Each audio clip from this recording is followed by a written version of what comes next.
Calling this meeting back to order. Madam Clerk, please do a roll call. Make sure everybody's here. Mr. Trady? Here. Mr. Dunbar? Here. Mr. Constant? Here. Mr. Croft? Mr. Mosky? Yes, ma'am. Mr. Dyson? Ms. LaFrance? Here. Mr. Rivera? Mr. Steele? Here. Mr. Weddleton? Here. Treasurer, you have a forum. Thank you. And Mr. Dyson just walked into the room. So I'll need a motion for a time release on the two executive sessions. Becky, can you give us the language on the first one? Certainly. On the MLNP issue? Pursuant to municipal code, I recommend that the tapes of the first executive session be retained until the date of closing of the contemplated transaction or until a period of 3 years from the date of this meeting if the transaction does not succeed. That's your motion. You're the second? Okay. Do you have the, Lisa, did you get who moved it and seconded it? No, I did not. Okay. Mr. Steele moved it. Mr. France seconded it. Can we have some discussion on this motion? If you want. I have to be very careful about this discussion, but are there any legal matters that would prevent, even after that time expires, would prevent us from releasing those tapes? And if so, how do we address it in the motion? I believe that if we received a public records request for the tapes, A FOIA. a FOIA request for the tapes after the date at which they were no longer confidential, and the discussion included information that was subject to a confidentiality agreement that was then still in effect, we would turn to the terms of that agreement and alert the other involved party accordingly and proceed in accordance both with state and local law and with the terms of the contract. Forrest? Okay, so it sounds to me like we could make this motion and sort of do our due diligence through that, and then there might be a further legal discussion down the road, but... We received a request, certainly. Okay. Mr. Chairman. Let's vote on the motion. Lisa? Mr. Trainee? Yes. Mr. Dunbar? Yes. Mr. Constant? Yes. Mr. Croft? Still not there. Ms. Domboski? Yes. Mr. Dyson? Yes. Ms. LaFrance? Yes. Mr. Rivera? Yes. Mr. Steele? Yes. Mr. Weddleton? Yes. That's approved. What was 10-0? Becky, can you give us a second motion on the other portion of the executive session? Certainly. I know, 9-0, ma'am. Pursuant to code, I recommend that the tapes of the second executive session be retained until 6 months after expiration of the current Municipality of Anchorage collective bargaining agreement with IBEW, as described in code. I need a motion on that. So moved. Second. Okay, discussion? John? Do we only have one CBA with IBEW? Because we approved one in December. I thought we had one, more than one.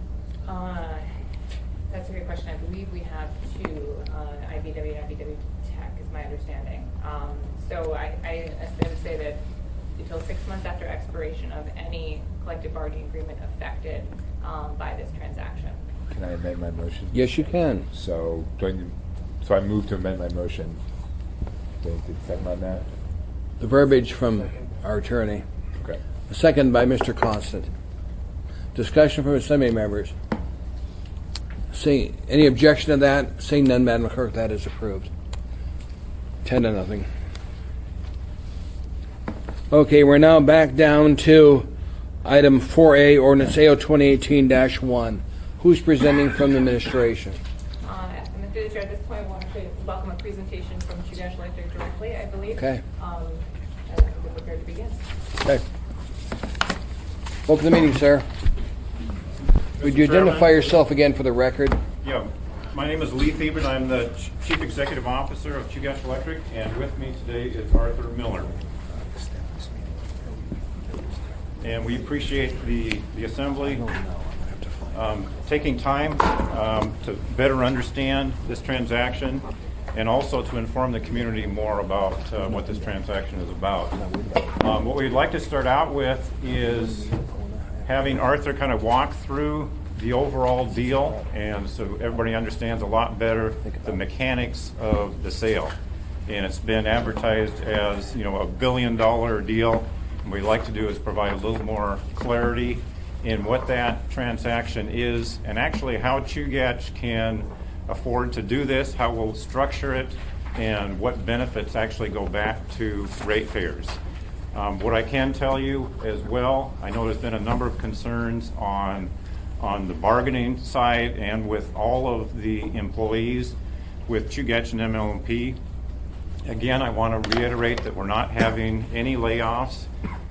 Today, we have come up with a tentative agreement with the IBEW on a settlement, a transition agreement that we're calling it, and that will be the beginning of getting the employees, the protection they need to make sure that we have a good transition. So with that, I'll turn it over to Arthur to walk through the presentation. Thank you. My name is Arthur Miller. I'm Executive Manager of Regulatory and External Affairs at Chugach Electric. And what we would like to do is, Mr. Thiebert indicated, is kind of walk through the details of the transaction. And before we get into the details, we have some key considerations that we really want to keep at the forefront of this.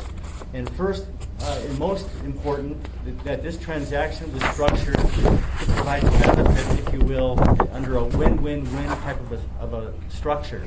That is, it's a win for the municipality of Anchorage, it's a win for MLMP customers, and it's a win for Chugach Electric customers as well.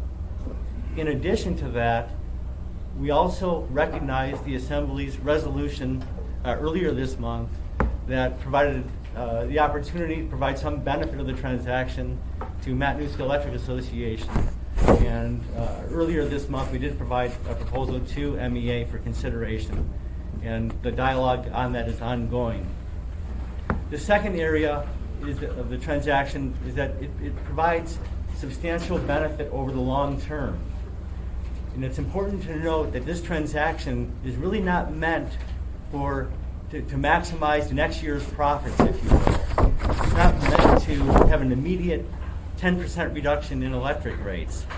This is meant to help position Chugach and really the South Central Alaska, the municipality of Anchorage as well, the community, the electric ratepayers, and Chugach for long-term viability, and that there's substantial cost savings in the transaction. On the electric utility side, we know the industry is fundamentally changing. There's increases in renewable generation technologies. There's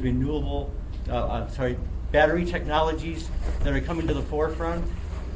There's a lot more sophistication in the electric utility industry. That is to say, time of use rates, as an example. Our Chugach's customer information system now has the ability to provide customers with 15-minute accurate, detailed demand information.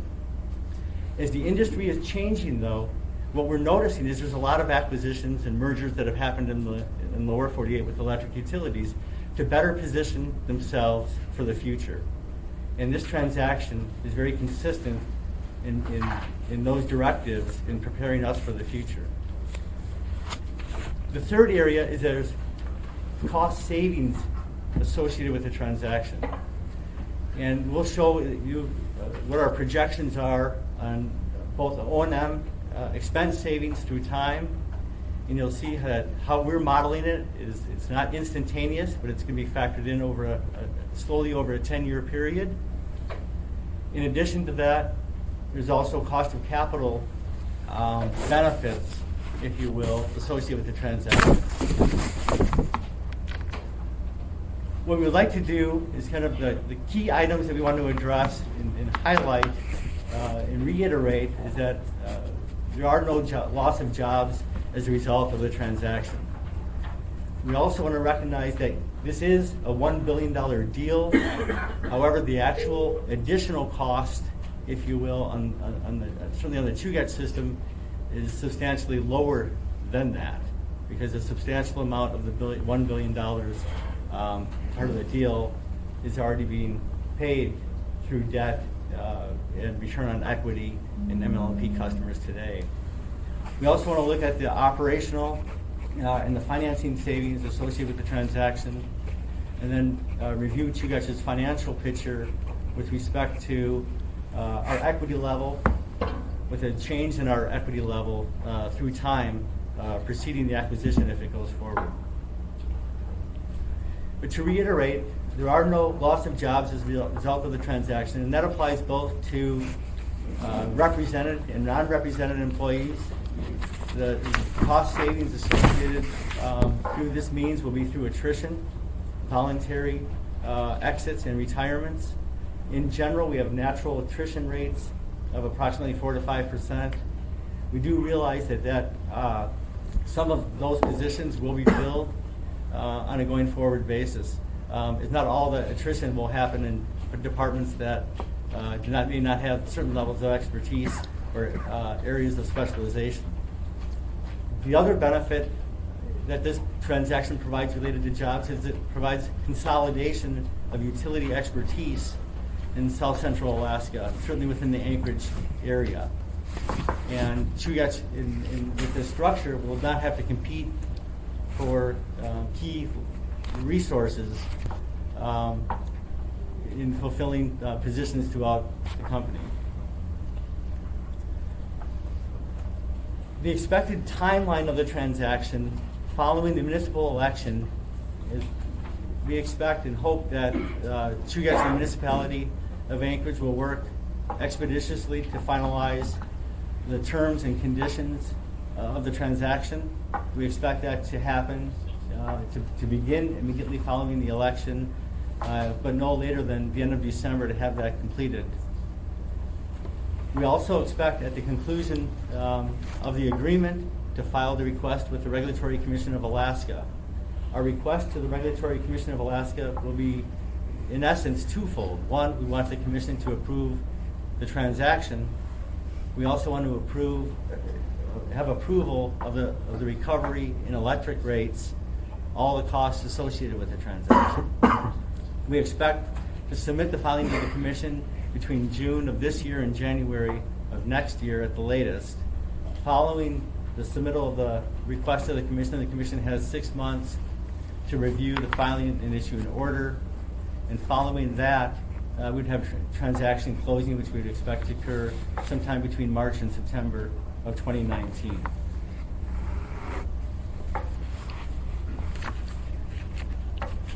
This slide summarizes Chugach's offer.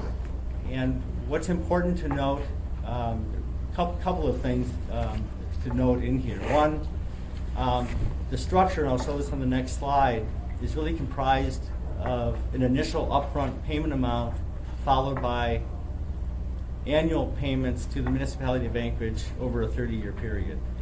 The initial payment to the municipality at closing is $712 million, and that's comprised of ML&P's debt and a estimated defeasance cost of $18 million, and then return of the MOA's equity interest in ML&P. And in total, that's $712 million. We'll pay that at closing. In addition to that, we have committed to make annual payments to the municipality of Anchorage, totaling on a net present value basis over a 30-year period of $170.3 million. And in addition to that, to continue with MUSA-like payments to the municipality for a 30-year period of $142 million. In essence, John, do you want to answer your question now or And wait some till? if I could. Okay, go ahead, sir. So a defeasance payment, that's a lot of money. Where does that go? that goes to the bondholders to make them whole. And you said earlier in here, we're talking ML&P debt. What is that $524 million debt going to fund? The new generation plant we put in? Or what's it going to? Do you know? Mr. Chair, if I may, we have currently bonds outstanding, 2009, 2014 series. And then we have short-term borrowing in the neighborhood of about $191 million. And so you add those together, and that's what makes up the $524 million. If we could do me a favor, if you would, let's get it broken down so the public understands. Because I got calls from people saying, "Are you sure you're not going to pay the rest of the city's debt off?" I want to make sure what this money's going for, and the public knows this will take care of ML&P's debt. I just want to make sure we get that out to the public. Yes, we can do that. Please continue, sir. Thank you. Out of this structure, it's important to note that the MLMP debt portion is currently being paid by MLMP customers.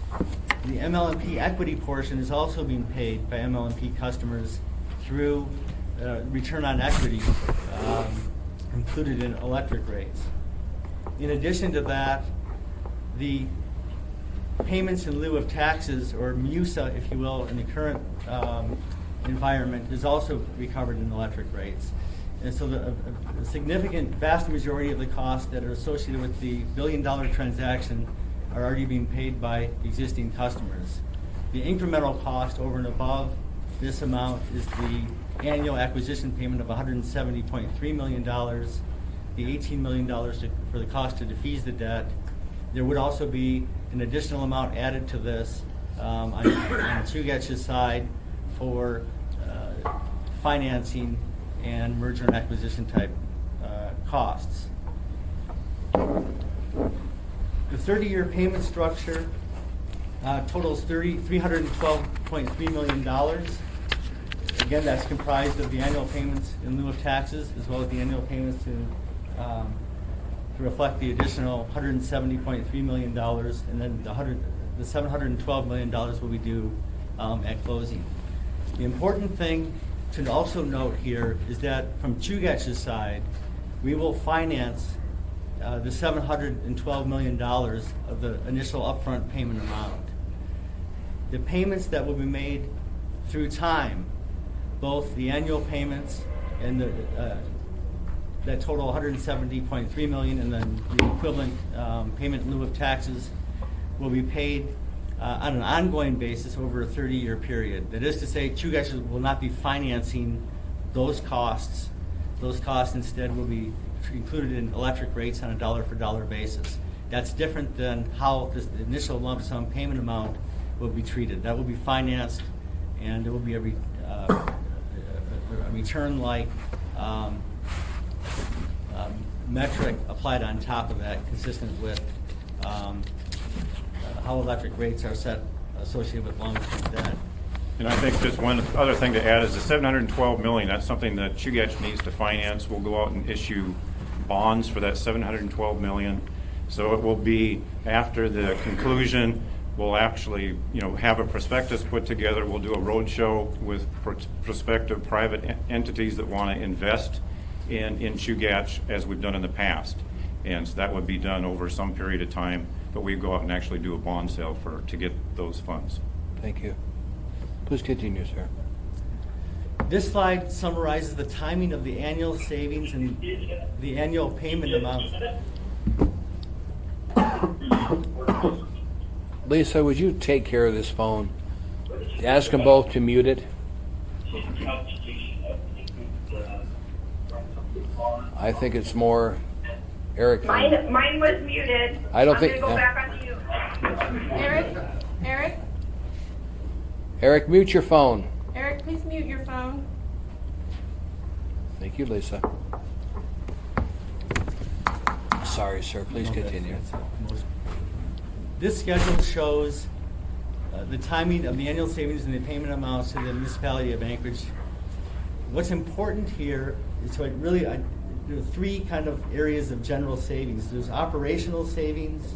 The operational savings on this chart really represents transmission cost savings, distribution cost savings, and customer-related cost savings. The non-fuel generation O&M savings are really just that. They're the other generation function O&M savings associated with the transaction. I'm going to interrupt you for a minute. Mr. Dunbar? I could wait at the end of the slide, but we had a question at the Federation of Community Councils about BRU, and I think I see it up there. So basically, that a gentleman expressed the thought that the state law exempts municipal entities from a certain kind of tax on the gas field, but once you guys take it over, you'll be subject to that tax. Is that correct? Two things related to this. So, specifically, the state of Alaska has a gross revenue tax that will be applied to the transaction for all electric co-ops in the state. Specific though, however, to the Beluga River unit, as an electric cooperative, we're tax exempt and not pay property taxes, and there would be some offset or some savings associated with that. The line item that's represented here really is the net impact between the property tax reduction, which is approximately $1 million, offset by, it would be a slight, about a $500,000 increase in gross revenue tax on a system basis. This line here represents the net impact of both of those. Thank you, Mr. Chairman. Thank you. Please continue, sir. When we talk about the savings associated with the transaction, we're really talking about the reduction in overhead related costs. It's efficiencies associated with financing, avoided or deferred generation capacity additions. I'll talk more about that a little bit later, but please recognize that the Chugach system and the MLMP system have different times of the day that we peak. Our peak load requirements are different, and that means that our generation can be used in a more efficient manner. Certainly, the best way to go and with the electric utilities is to maximize the utilization of your assets. And what this, because MLMP's customers are primarily large commercial customers, businesses in the downtown area, have a peak generally in the morning hours. Chugach predominantly driven by residential customers, peaks in the evening hours. That allows us to levelize, if you will, our overall system electric load requirements and maximize utilization of generation assets. Now that's a longer term benefit, especially in recognition of the existing generation assets that are there today, but that certainly is a significant benefit. We also have technology efficiencies, and we're talking about avoiding redundancy on, for example, the CIS system, customer billing information systems, accounting systems, payroll systems.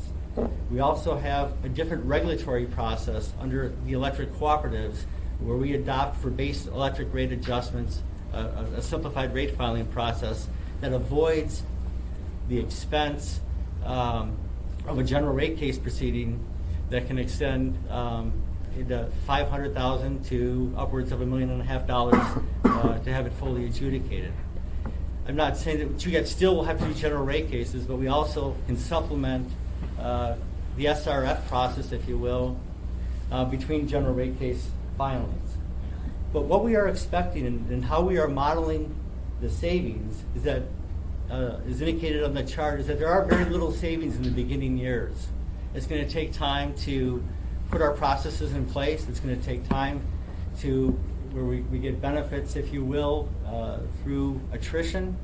We expect starting out basically at 0% savings in year one, and then over a 10-year period increasing to 15%. And there, at that point in time, that becomes permanent, and that's ongoing, those savings. The savings that we're assuming in this transaction are based on industry experiences with other utility mergers and acquisitions that have transpired in the lower 48 that have operations and maintenance expense savings in the 8 to 12% range of O&M expense totals. We are following that. The one important thing on that to note is that that savings range includes utilities that are both that are adjacent to each other and also that are separate from each other. And we do increase the percentage savings a little bit higher than that in the out years to 15% to reflect that this is an adjacent service area transaction. We also recognize that the first part of the years in this, the payments to the municipality of Anchorage could be higher, at least in the O&M savings. It's a possibility, but that can be addressed through the regulatory process. There are several different options available to address that, to make sure that electric rates don't go up. We do get the benefit of the transaction, but we modify electric rates and how those costs are handled.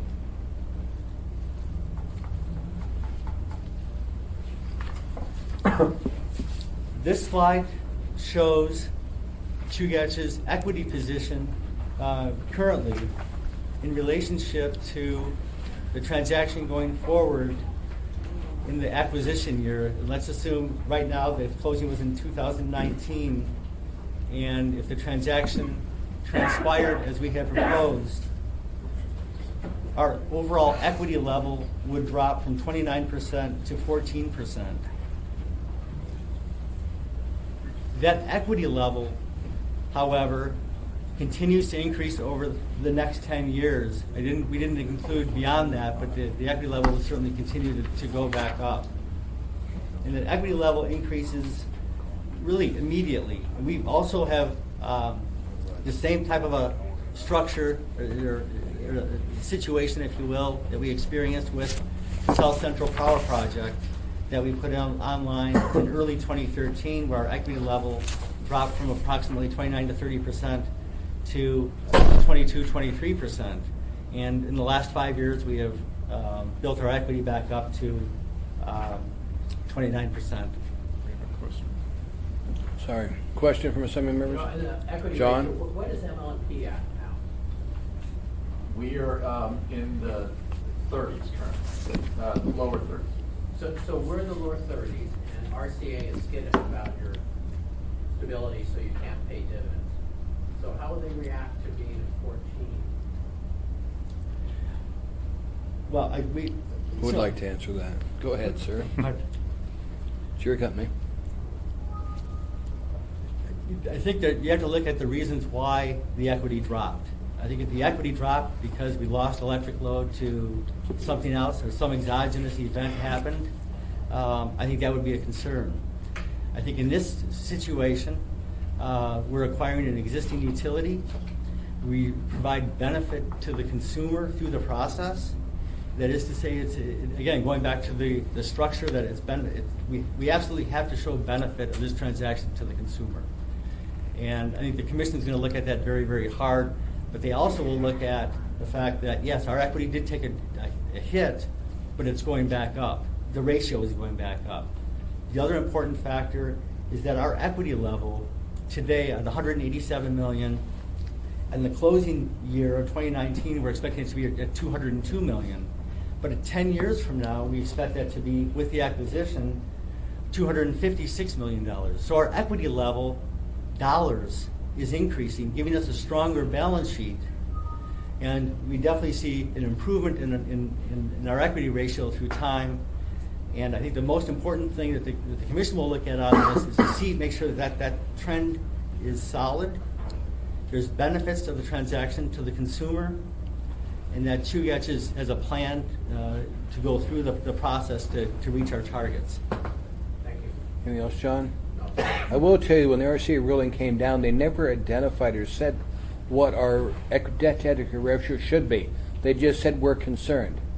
And that was part of the problem with the RCA ruling, is they never told you what they were concerned about, just we have a concern. So please continue.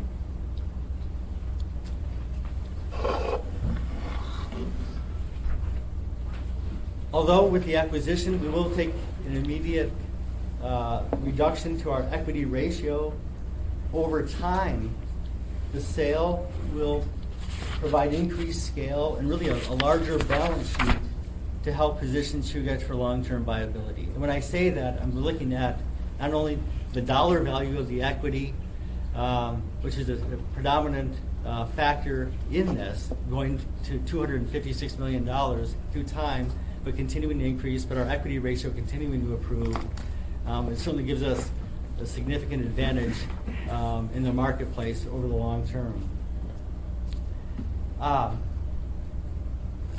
It definitely, through the transaction, will increase our competitive position through the savings and the synergies between the two systems today. It provides diversification, increased utilization of existing generation assets. It also provides ability to use and maximize the benefit of fuel resources. As part of this transaction, we've committed that the benefits of the Beluga River unit that the municipality of Anchorage and MLMP acquired with Shell Western's original 1/3, with the original one-third acquisition of Shell Western's working interest approximately 20 years ago, and then the subsequent purchase of additional working interest in ConocoPhillips interest along with Chugach.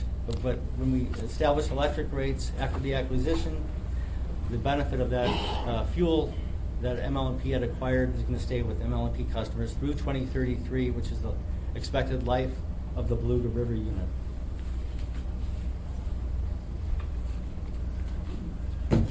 This chart, I don't, really summarizes the lower cost of capital for consumers.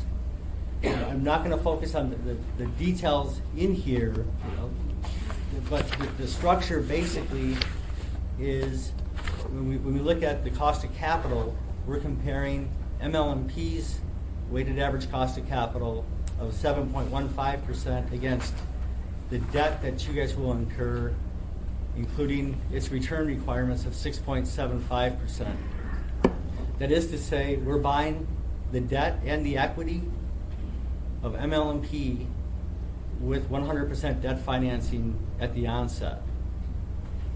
This differential between 7.15 and 6.75 is a 40 basis point spread on the cost of capital in year one. And to put that in dollar terms, that's about $1 million per year on a capital cost benefit basis. In addition to that, Chugach does return its margins, if you will, its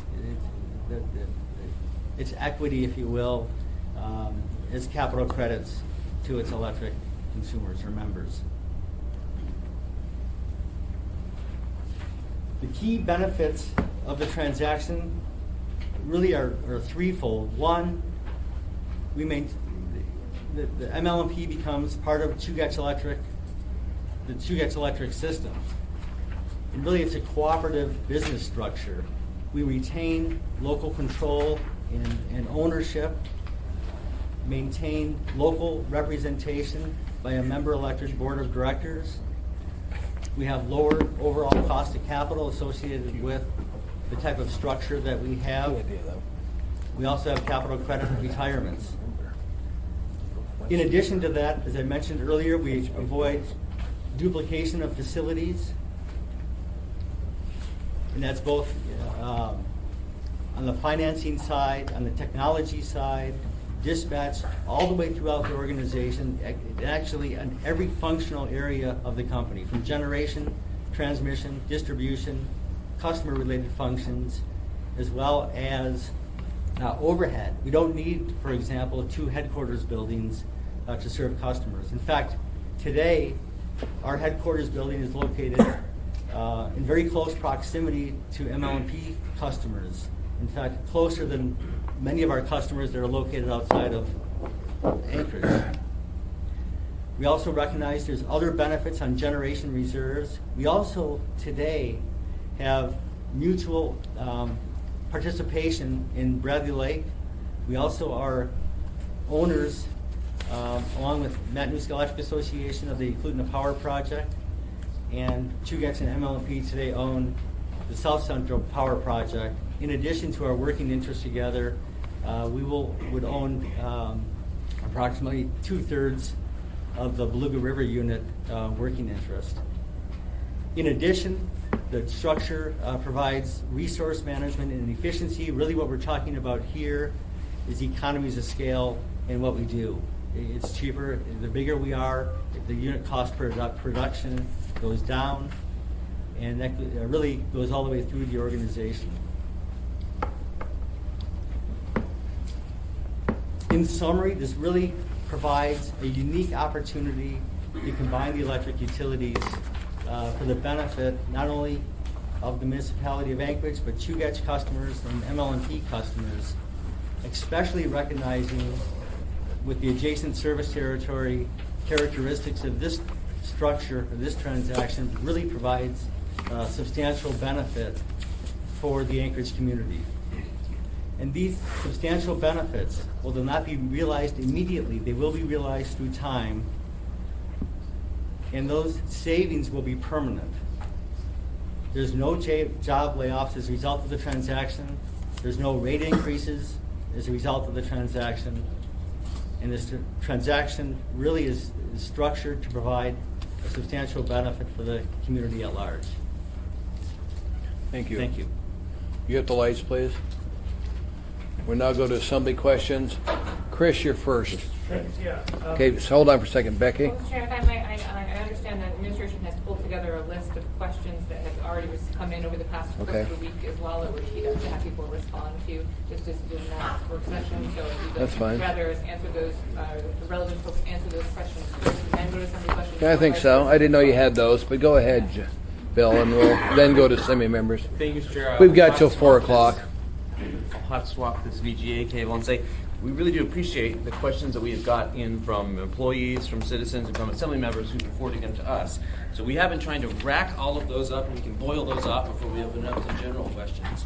The first set of questions I'm putting on the board all at once, and I think they have been largely addressed by the Chugach presentation. If there are more questions about these, do let us know. But we had a suite of incoming questions. How can Chugach actually finance this? How can they afford to make the deal? What are the efficiencies that we're talking about? What are your forecasted savings?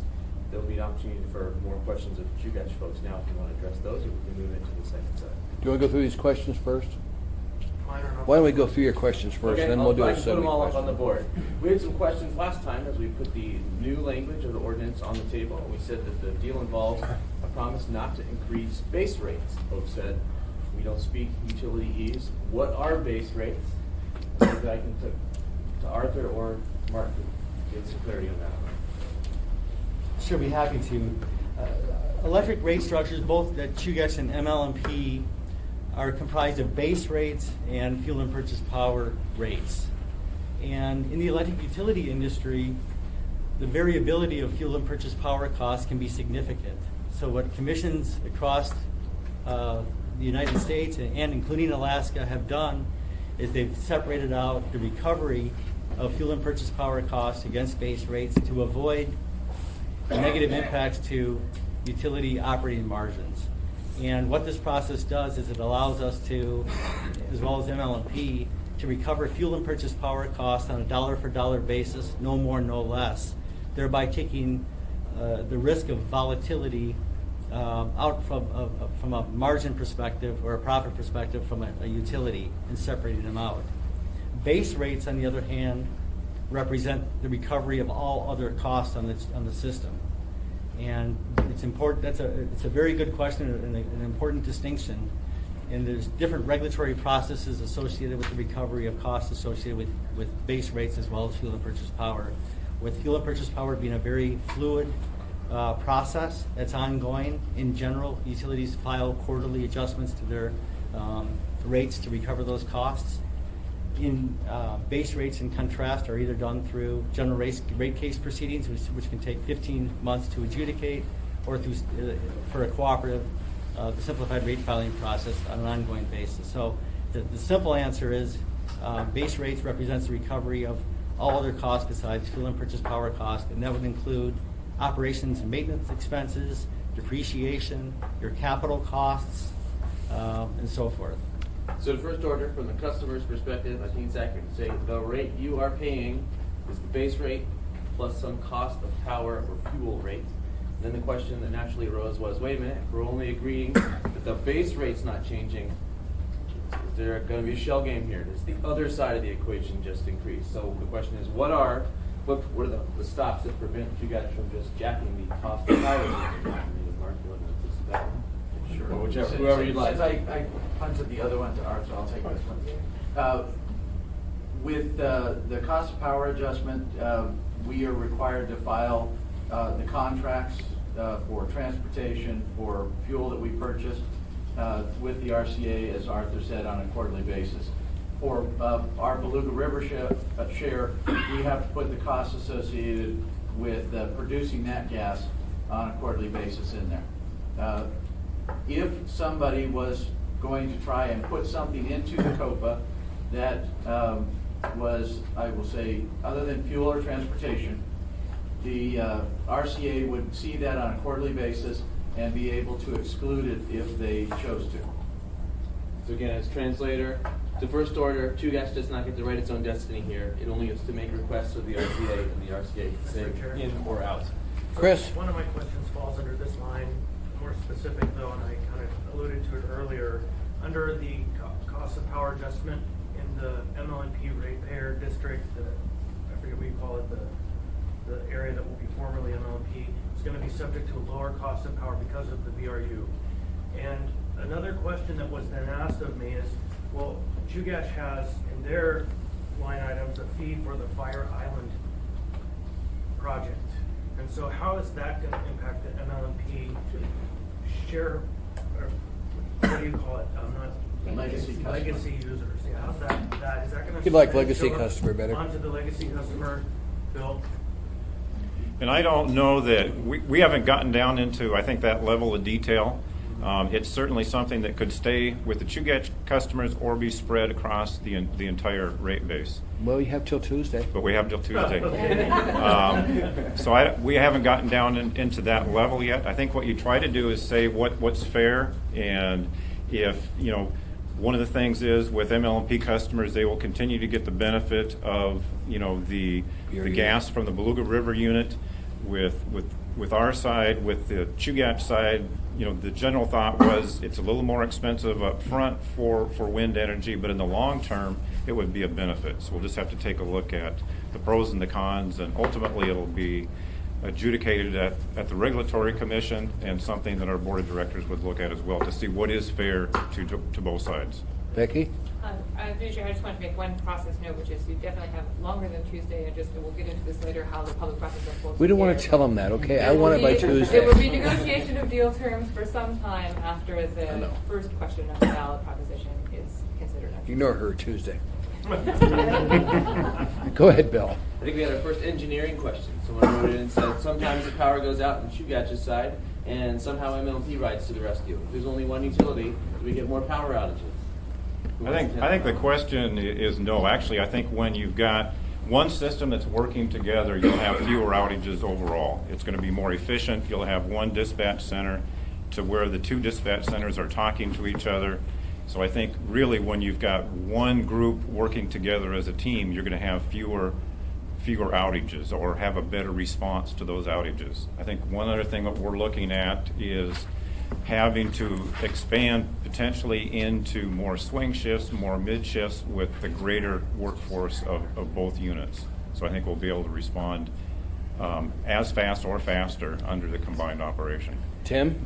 Yeah, the Beluga project obviously is dependent on wind, and we've always had a problem with accepting some of that because we didn't have the backup or the speed with which it might take if the wind drops off, or if something happens with it.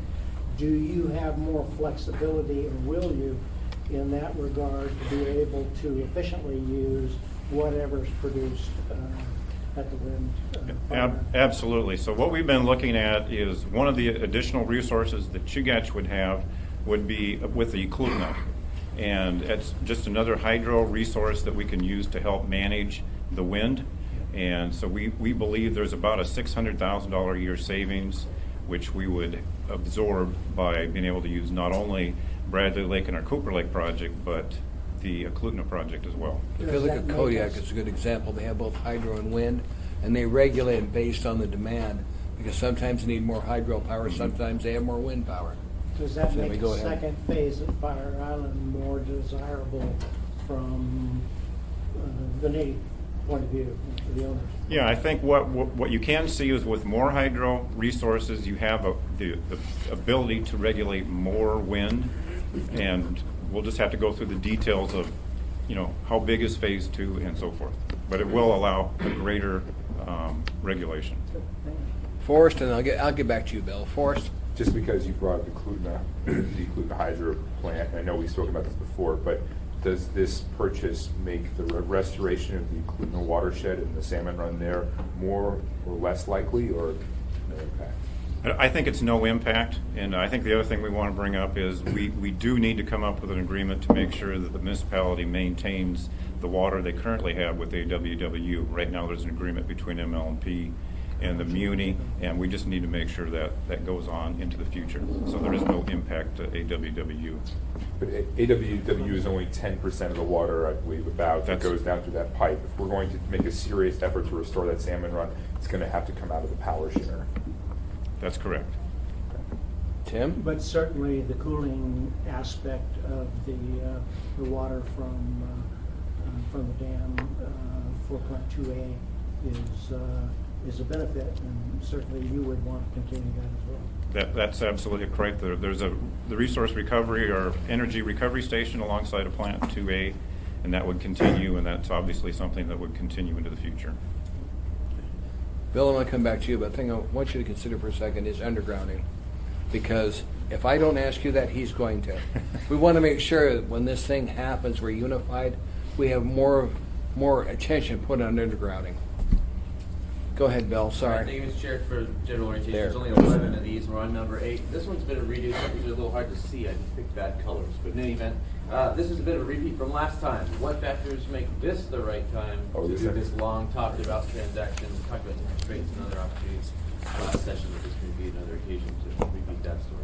Okay. I would like to address the chair's question on undergrounding. We do have an obligation for undergrounding. MLMP has one. We do have a 5-year program that states what undergrounding will be. It's on our website. We will expand that to include MLMP as well, and we obviously will make the commitment to spend those undergrounding funds. Good. Because the I've entire- seen studies that say in 100 years it'll be undergrounded. 100 years we won't be around here. It's a little more Chris? subtle of a question, if I might quickly follow up. And the problem that we're having in the downtown district comes from the efficiency of the Chugach Electric area, and that is that the all other utilities that ride along on the power poles, which are GCI and ACS, are refusing to underground in the downtown district because it costs them $1 per linear foot versus in your district versus say 12 in the MLMP service district. And so they're opting, instead of undergrounding, to come up with an agreement to leave half poles all over the downtown,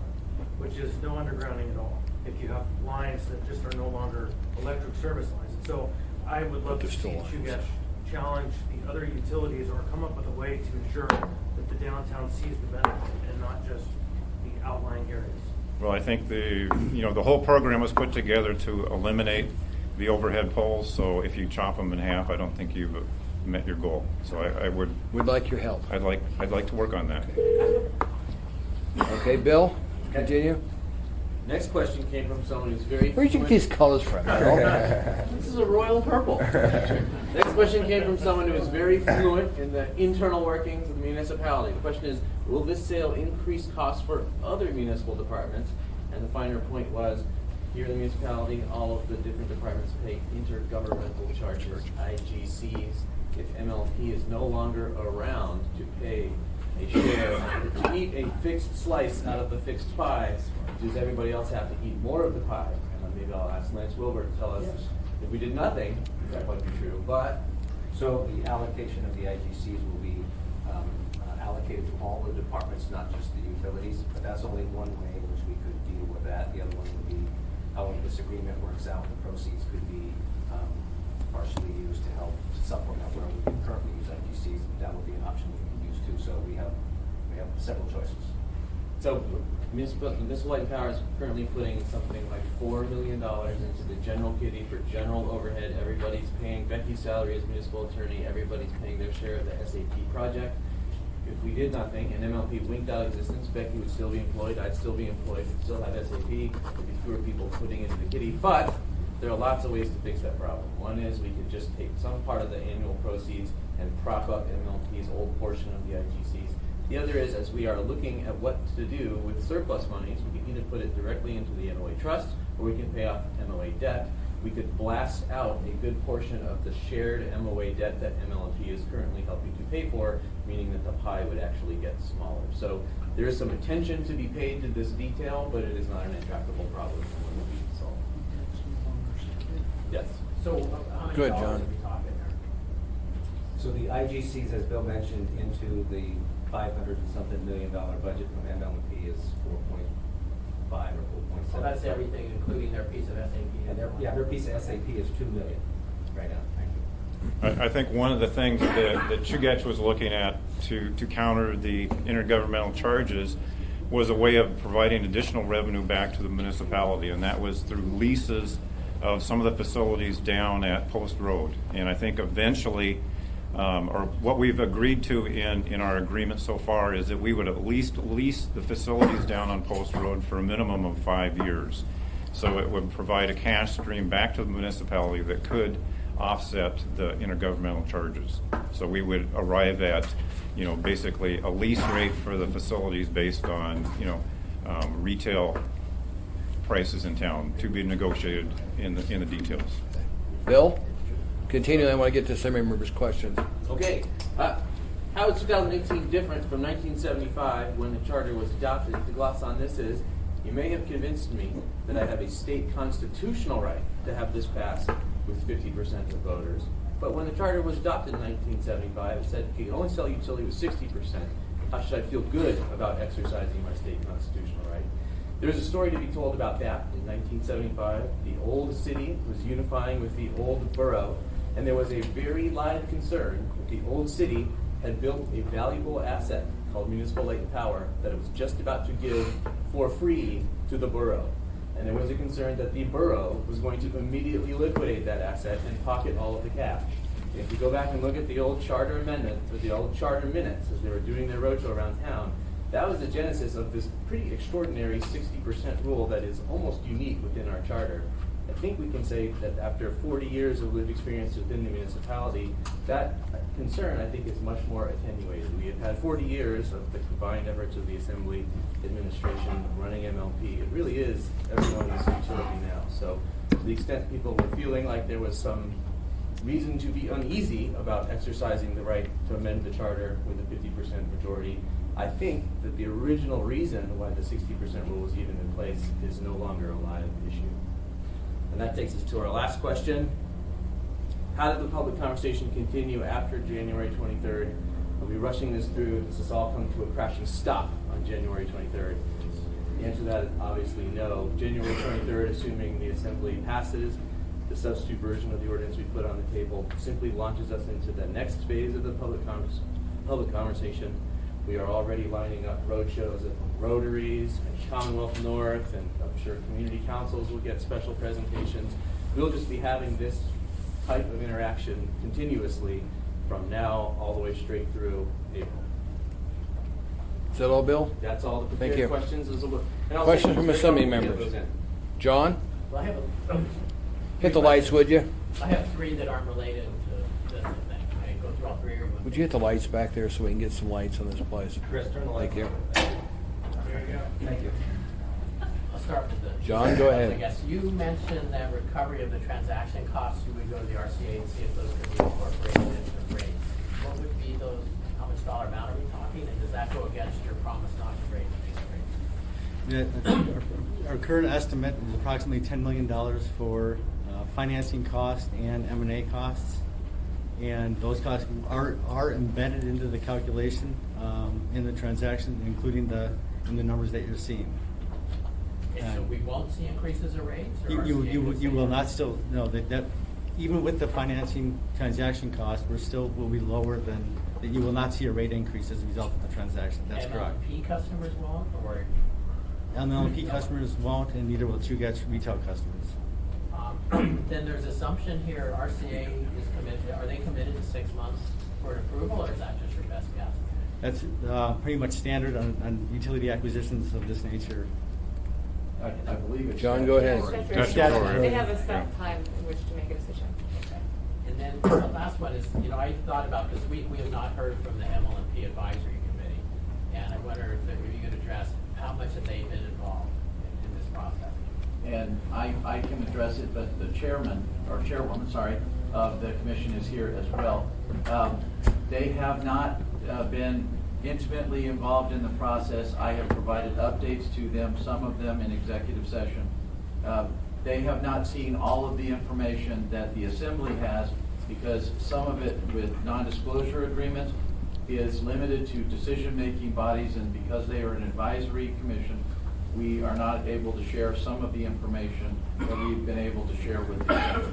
Can I ask- John? What was the first date you told them something's up? Roughly. I think that as when the assembly passed its resolution, shortly after that, we informed them of the assembly resolution, provided them a copy of it, and then as we have moved throughout the process, we have given them updates. It was shortly before the press release that they were informed of the actual transaction with Chugach. So we Enjoyed also had a that. resolution in June saying that and they were aware of that, and did they meet over that and have discussions? They were aware of it. It was discussed at one of our regular meetings. I don't believe, and Ms. Brady can correct me on this, I don't believe that we have had any special meetings. All of the discussion has occurred in regularly scheduled Municipal Light and Power Advisory Commission meetings. Okay, so then one last Good, one. John. It's an advisory committee, we haven't heard anything from them, so are they advised just the mayor, or should they have talked to us and said, here's what we think, or what's the? No, pursuant to the code, their powers do include responding to a request for advice from this body or from the mayor. So if you wanted to, you could send a question to that advisory commission and request some kind of response. Okay, thank you. Chris? Just a quick follow-on on that. Are they meeting before Tuesday, and would it be feasible for them to come up with some kind of a communication before the meeting? They are not meeting before Tuesday, and I think that it would be, well, they could come up with something, but because they are not privy to all of the information, all they have seen is what is public, it may be difficult for them to opine. Questions from assembly members? Can we ask the chair? Just that group? Go ahead. So are you, is all that cash? Would you identify yourself, Judy, for the record, please? Yep, no problem. Sure. I'm Judy Brady. I've been chairman of the MLMP for 5 years, and I've been a member of Chugach since 1970. So like everybody else in this room and everybody on the assembly, except for those who work in the A, we all have double role here. We found out essentially about the fact that the mayor was going to announce that there was going to be a sale, would come to the assembly for a sale the day before that announcement. So. Could you speak up? I want to make sure the day microphone. The day before the announcement was made. So we did, our general manager, who by the way is excellent, and with a lot of respect from all of us, had been telling us that there was discussions about this.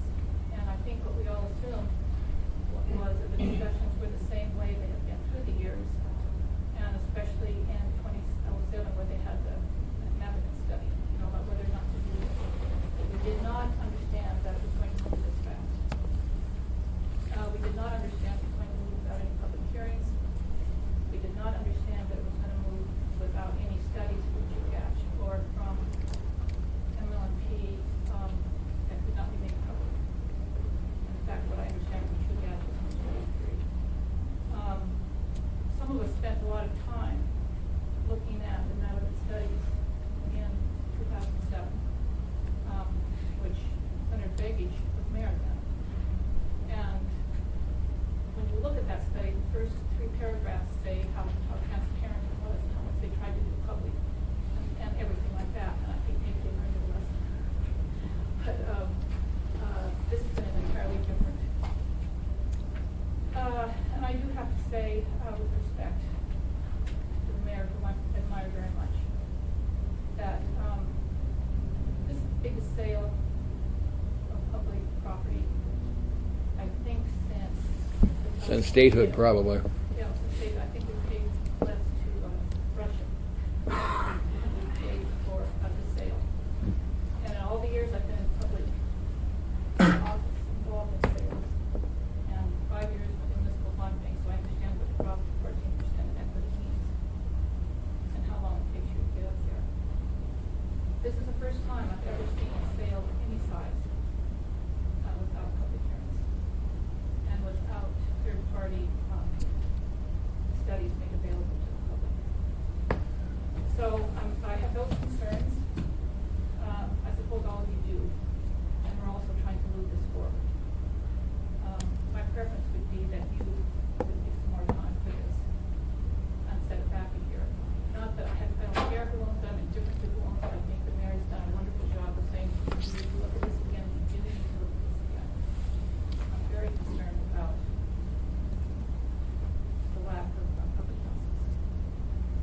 Thank you, Judy. Yes, John? Just a follow-up, Tuesday is a public hearing, if we have a potential encore meeting on Thursday, if we overflow, so there is that opportunity, and these work sessions. Thank you for your comment. Question from assembly members, I'm done.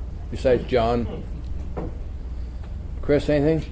Well, you kind of hinted or alluded at my other question that I had, and that is the kind of administration compound that is down Post Road and what the intent for that land is gonna be. I've had a number of concerns raised. Yeah, no, I have heard that from the neighborhoods and even from the homeless communities. There are some properties there, but that's really not germane to the conversation right now. I think what is that the generation of power is inherently dirty at some points in the process. And there's in several of the MLMP sites in the neighborhood, the former MLMP and even former CEA sites, there are PCB contaminations.